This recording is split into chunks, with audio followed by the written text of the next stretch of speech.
Welcome back to the program. I'm Roby Brock, joined by Rex Nelson, senior editor at the Arkansas Democrat-Gazette. Good to see you. Roby, it's good to be here. Thank you. Been a while. Glad to have you back on. Man, there's so much going on to talk about. I want to talk about one of the biggies this past week, Eureka Springs getting an injection of some new investment for the first time in a while. A $10 million redevelopment of it's called Pine Mountain. So how critically needed was this for Eureka Springs? Very needed. And I didn't know this was coming, but I just wrote a column a couple of weeks ago about how Northwest Arkansas, with all the money there, really should adopt Eureka Springs, because Eureka Springs has such, in my mind, enormous potential. But as you and I both know, there has not been much capital investment there. Yeah.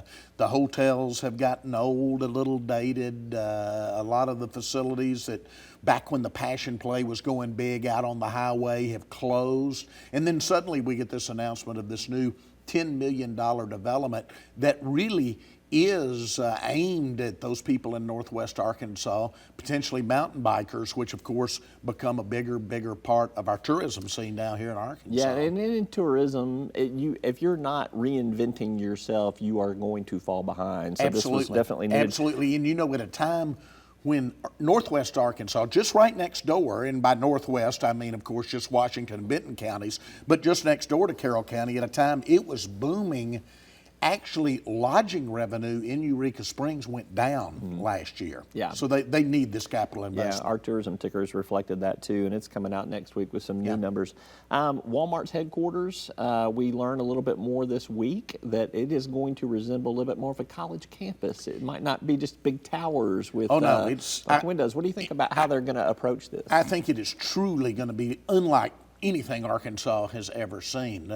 They visited Stanford, for instance. They've gone to numerous college campuses to look how to do that. Of course, they're into the health scene now, and so you'll have a lot of walking trails, you'll have a lot of biking trails. They will encourage their employees to ride and walk to work, which of course will further generate a boom in those residential neighborhoods that are within biking or walking distance of that headquarters. I think it's going to be truly spectacular. I want to see you at the new Top Golf that's coming up there. If you have not driven in Northwest Arkansas in a couple of weeks, that construction's gone fast. It is huge, and it dominates the landscape there when you come right over towards that Rogers exit where it is. And you've got it right next door to the Arkansas Music Pavilion, the Walmart Amp as they call it, and the Embassy Suite. So you have really got a little entertainment area right off of Interstate 49 there. All right, now. Let's come down to Central Arkansas and talk about what's going on. North Little Rock rebranding itself to try to draw some more visitors. Launched a new logo this past week. The AC Hotel about to open in downtown Little Rock, which will be another new amenity for downtown Little Rock. You still got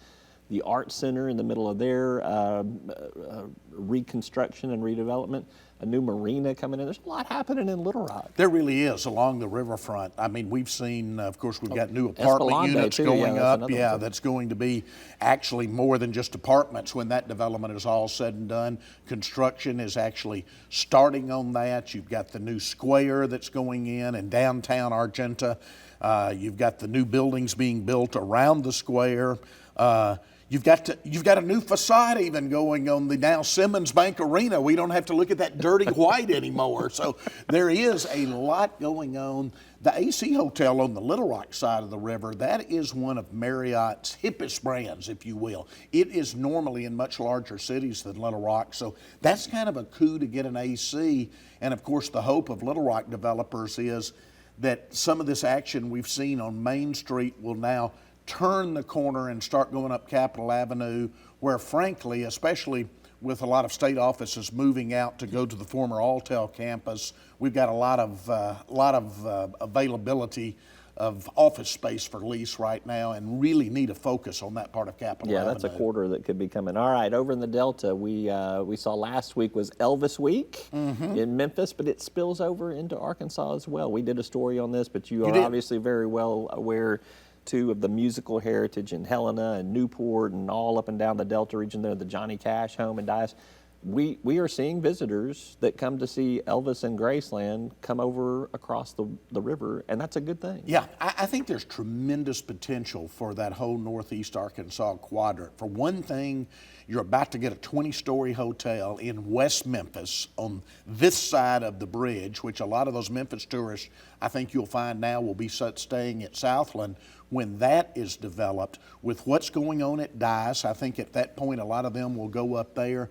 And then on kind of the history, cultural side of things, you've got two potential developments. You've got the Sultana Museum in Marion, and they're trying to develop a Cold War museum on the old Laker Air Force Base up in Blytheville. You could have really a nice little corridor at that point, with kind of Southland and the big hotel there being the center of that. And I'm not going to neglect South Arkansas, your passion there. Hot Springs and Pine Bluff both are seeing their casinos arise. Absolutely. You know, a lot of people kind of question Pine Bluff, but I tell you, Roby, I spent 2 days late last year over in Oklahoma with the Qualpaws. They know what they're doing. They've got a very impressive senior management team. Of course, as a foodie, which you alluded to, I love the fact they produce their own beef, they produce their own bison, they have their own greenhouses, they have their own bees, they have their own coffee roastery.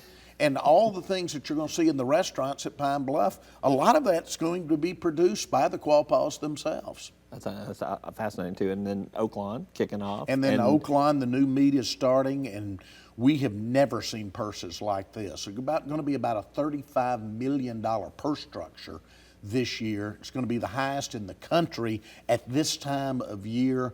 Oaklawn has suddenly vaulted into, I think it's safe to say, the top 5 tracks in America now for the sport of thoroughbred racing. All right, it's good stuff. Lots to do in Arkansas, and it's Busy getting better, times. and I like it. So, Rex Nelson, good to be with you. All right, thank you. That is all for today's program. I'm Roby Brock. Thanks for tuning in. We'll see you next time.